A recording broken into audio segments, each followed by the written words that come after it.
Today we discuss P block elements. Group 16 elements, oxygen family, either chalcogen. Why we call this chalcogen? Because they form ores, or they are the constituent of brass.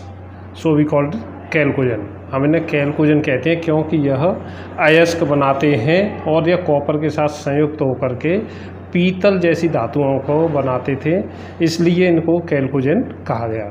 तो इस समूह में हमारे जो मुख्य तत्व हैं उन तत्वों में ऑक्सीजन, सल्फर, सेलेनियम, टेल्यूरियम और पोलोनियम, और एक नया सिंथेटिक तत्व है वो Lb, लिबर्मोनियम। तो oxygen, sulphur, selenium, tellurium, polonium. तो ऑक्सीजन, इनको हम ऑक्सीजन इसे ऐसे भी याद रख सकते हैं, ओल्ड स्टाइल से TPO live long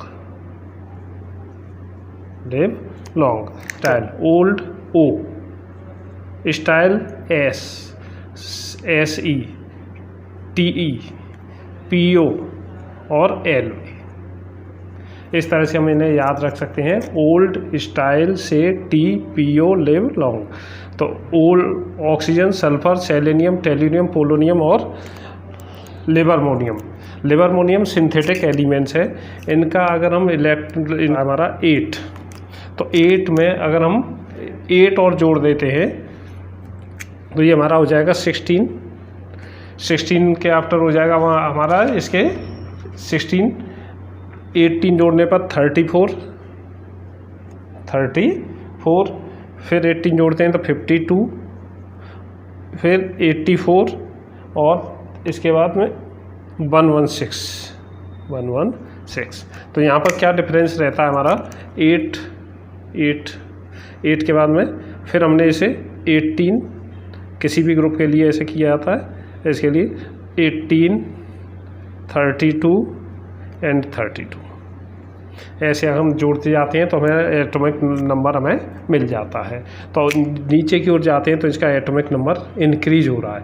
atomic number increase होने का अर्थ है कि इसके नाभिक के चारों ओर कोषों की संख्या है वो बढ़ जाएगी, और कोषों की संख्या बढ़ जाती है, इट मीन्स जो इसका इलेक्ट्रॉनिक विन्यास बढ़ जाएगा, तो इसकी कोवलेंट रेडियस, सहसंयोजक त्रिज्या, परमाणु त्रिज्या, आवेश, इनका मान बढ़ जाता है। इलेक्ट्रॉनिक विन्यास, ऑक्सीजन के लिए He2S2 2p4, तो इनका सामान्य जो इलेक्ट्रॉनिक विन्यास NH2NP4।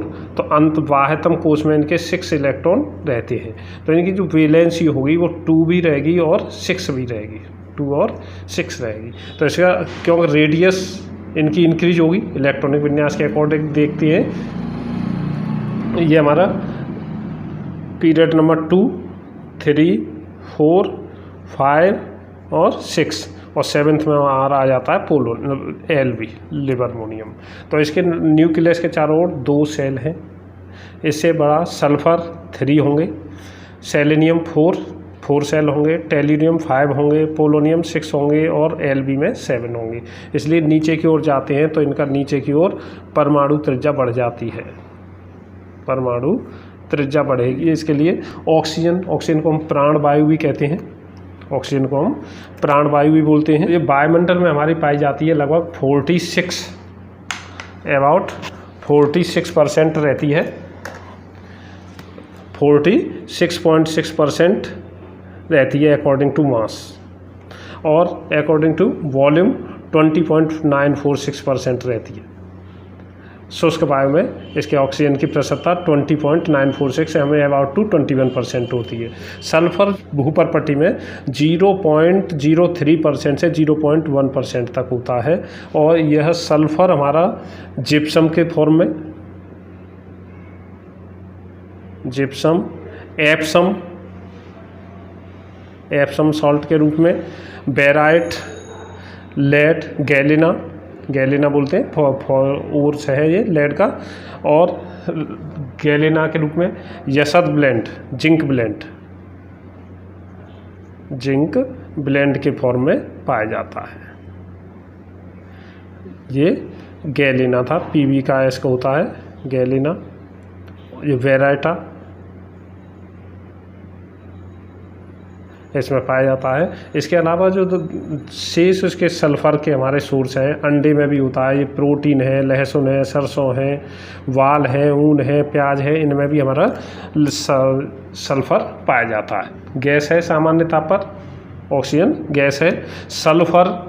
सल्फ़र ठोस अवस्था में पाया जाता है, सल्फ़र ठोस अवस्था में पाया जाता है और इसका ऑक्सीजन का गलनांक और क्वथनांक दोनों ही काफ़ी कम होते हैं। ऑक्सीजन के गलनांक और क्वथनांक बहुत कम होते हैं, इसके कारण यह गैस अवस्था में पाई जाती है। और ऑक्सीजन का जो फॉर्मूला है हमारा O2 है और सल्फ़र का जो अणुसूत्र है वो S8 है, तो इनकी प्रमुखता अधिक होती है। इसके कारण O2 गैस के रूप में पाया जाता है और सल्फ़र ठोस के रूप में पाया जाता है। इस समूह में ऑक्सीजन और सल्फ़र अधातु हैं, सेलेनियम और टेल्यूरियम उपधातु हैं, मेटलॉइड रहते हैं, पोलोनियम धातु है और लिबर्मोनियम संश्लेषित रेडियो एक्टिव तत्व है। पोलोनियम धातु है लेकिन ये रेडियो एक्टिव है, रेडियो एक्टिव मेटल है और रेडियो एक्टिव मेटल इसके जो अर्ध आयु है हाफ लाइफ है 13.8 है, जब लिबर्मोनियम की अर्ध आयु 1 सेकंड से भी कम है, 1 सेकंड से भी कम होती है इसकी आयु। ये संश्लेषित है। तो बाह्यतम कोश में इनके 6 इलेक्ट्रॉन रहते हैं और लास्ट का इलेक्ट्रॉनिक विन्यास NH2NP4 होता है, NH2NP4 रहेगा लास्ट का सभी का इलेक्ट्रॉनिक विन्यास NH2NP4। और समूह में नीचे जाते हैं तो परमाणु त्रिज्या का मान बढ़ता है, परमाणु त्रिज्या परमाणु क्रमांक परमाणु द्रव्यमान, परमाणु द्रव्यमान है, संयोजक त्रिज्या कोवलेंट रेडियस, सहसंयोजक त्रिज्या, आयनिक त्रिज्या,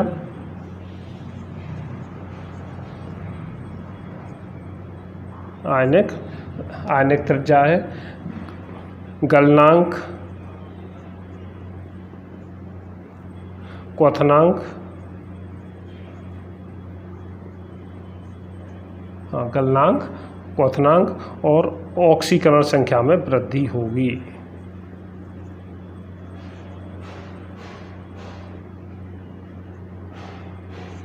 ये सभी समूह में नीचे जाने पर बढ़ते हैं। इलेक्ट्रोनेगेटिविटी, विद्युत ऋणात्मकता, विद्युत ऋणात्मकता है, आयनन एंथैल्पी है, आयनन एंथैल्पी और इलेक्ट्रॉन गेन एंथैल्पी, इलेक्ट्रॉन लब्ध एंथैल्पी।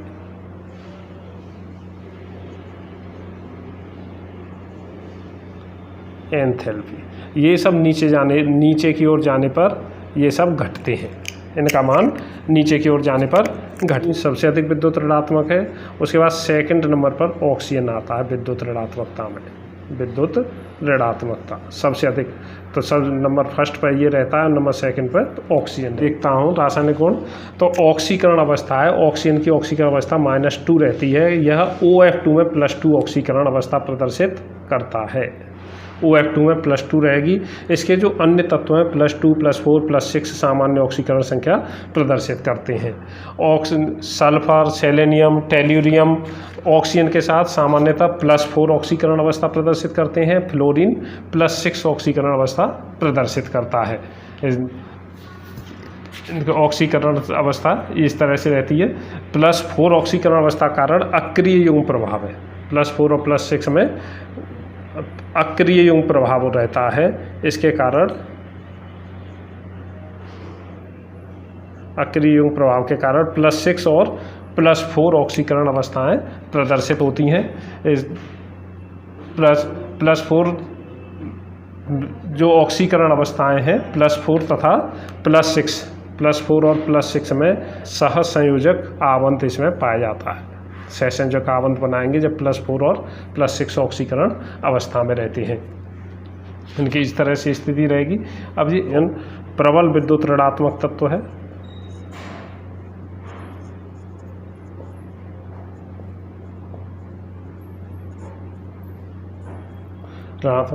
डी कक्षक उपस्थित नहीं होते, डी कक्षक उपस्थित नहीं है इसमें।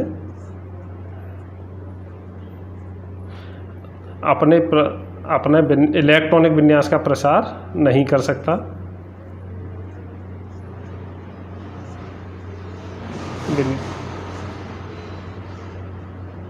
प्रसार नहीं कर सकता। हाँ, इसके कारण यह असामान्य व्यवहार प्रदर्शित करता है। असामान्य व्यवहार प्रदर्शित करने का कारण यह रहता है। हाइड्रोजन के साथ क्रिया करते हैं तो H2E प्रकार के हाइड्राइड बनाएंगे। समूह में नीचे की ओर जाएंगे तो H2E वाले तत्वों हाइड्राइडों का अम्लीय गुण बढ़ जाता है, क्योंकि He जो बंध वियोजन है उसकी एंथैल्पी घट जाती है, बंध वियोजन ऊर्जा है वो घट जाती है। H2O के अतिरिक्त इनमें सभी अपचायक गुण प्रदर्शित करते हैं। H2O अपचायक गुण प्रदर्शित नहीं करता और यह गुण H2S से लेकर H2TE तक बढ़ता है। H2S से H2TE तक बढ़ेगा। 16 के हैलाइडों में जैसे H2O, H2S, H2SE, H2TE में परमाणु आकार बढ़ने पर गलनांक, क्वथनांक, आबंध लंबाई, वियोजन स्थिरांक और हीट ऑफ फॉर्मेशन का मान बढ़ता है, जबकि HEH आबंध कोण और HE वियोजन ऊर्जा का मान घटता है।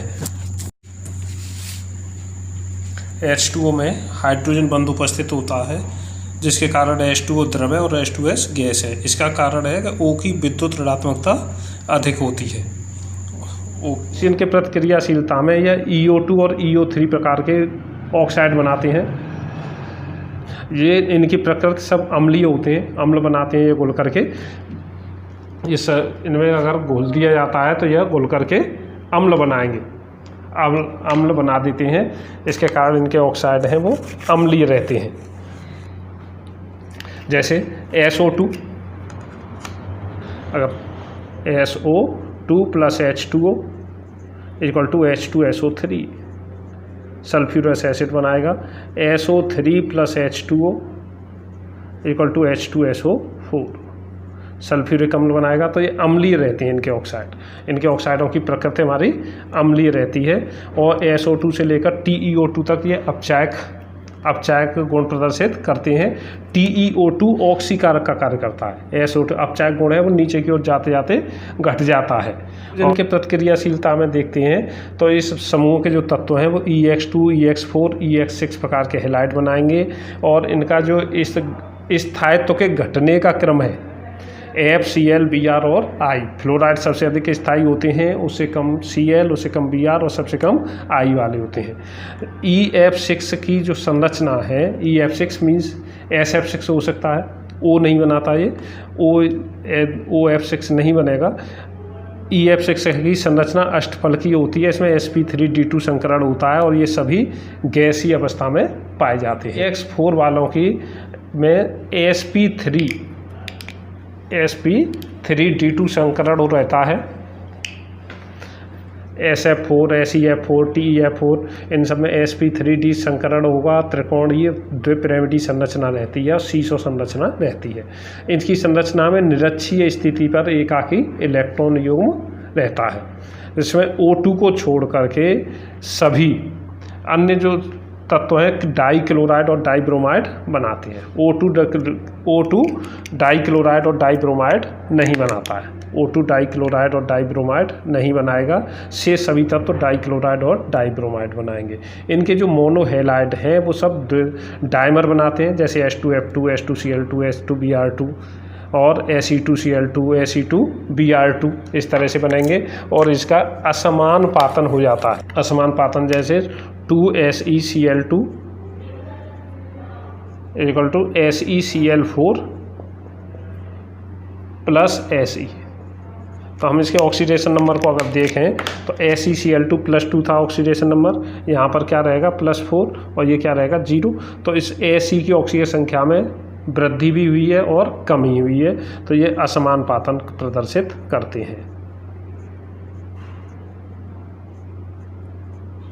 असमान पातन प्रदर्शित करते हैं। इनके जो द्विअंगी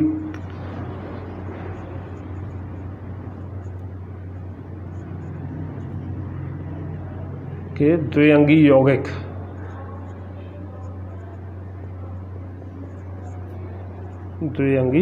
यौगिक ऑक्साइड कहलाएंगे, उन्हें हम बोलेंगे ऑक्साइड। ऑक्साइडों में हमारा CO, NO, N2O ये उदासीन है, ऑक्साइड है CO, NO, N2। और कुछ ऑक्साइड जैसे Al2O3 है, उभयधर्मी है, यह अम्ल और क्षार दोनों से क्रिया कर लेता है, उभयधर्मी ऑक्साइड रहेगा इसके लिए। और CO2, SO2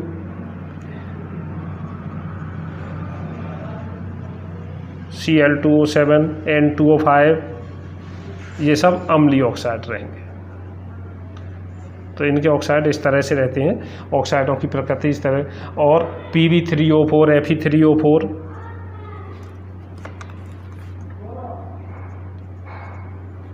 Fe3O4 ये मिश्रित ऑक्साइड है।